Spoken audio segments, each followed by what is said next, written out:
क्या आप विष्णु तिवारी को जानते हैं?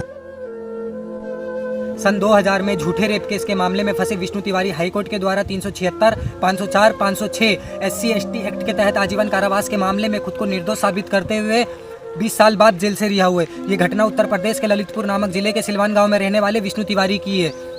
आप सोचिए ना, एक निर्दोष व्यक्ति ने उस अपराध के लिए 20 साल जेल में सजा काटनी पड़ी जो उन्होंने किया ही नहीं था।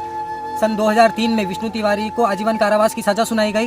सन 2021 में हाईकोर्ट ने विष्णु तिवारी को रिहा करते हुए कहा कि विष्णु तिवारी पर लगाए गए आरोप सारे के सारे मिथ्य हैं, अर्थात झूठे हैं। विष्णु तिवारी के बयान के मुताबिक उनको झूठे रेप केस में जेल होने के दौरान उनके घर में 4 मौतें हुई, घर जमीन सब खो दिया। पहले उनके माता पिता का स्वर्गवास हुआ और इसी सदमे में उनके दोनों भाइयों का भी स्वर्गवास हुआ, परंतु उसको किसी के भी अंतिम संस्कार में जाने की अनुमति नहीं दी गई। क्या गरीब होना इतना बड़ा गुनाह होता है?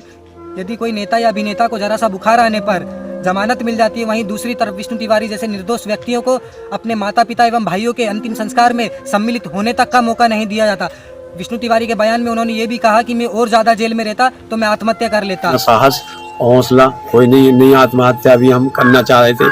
अगर कुछ दिन और नहीं छूटते शायद तो हो सकता था कि हम वहीं मर जाते। आप सोचिए ना, किसी की एक गलती का हो या नासमझी के कारण उस बेचारे का जीवन खराब हो गया, उस बेचारे का जीवन नष्ट हो गया किसी की एक गलती के कारण।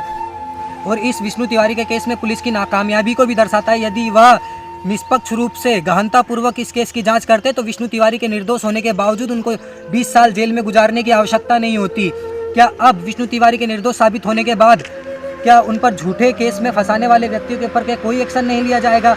हमारा भारत का संविधान सबको समानता का अधिकार देता है, तो फिर कोर्ट का ऐसा दोहरा चरित्र दोनों पक्षों को लेकर क्यों? विष्णु तिवारी के बयान के मुताबिक उनको झूठे रेप केस में जेल होने के दौरान उन्होंने सब कुछ खो दिया, अपना भविष्य, अपने माता पिता एवं भाई, घर जमीन सब खो दिया। अब वह सरकार से मदद के लिए गुहार लगा रहे हैं कि मुझे मुआवजा दो, तो इसमें गलत क्या है?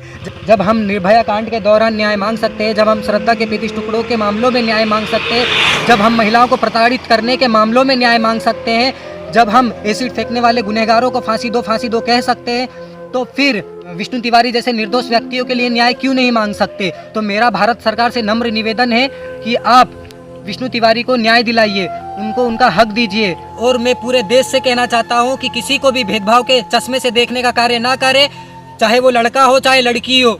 सही को सही और गलत को गलत कहने की क्षमता रखिए। धन्यवाद।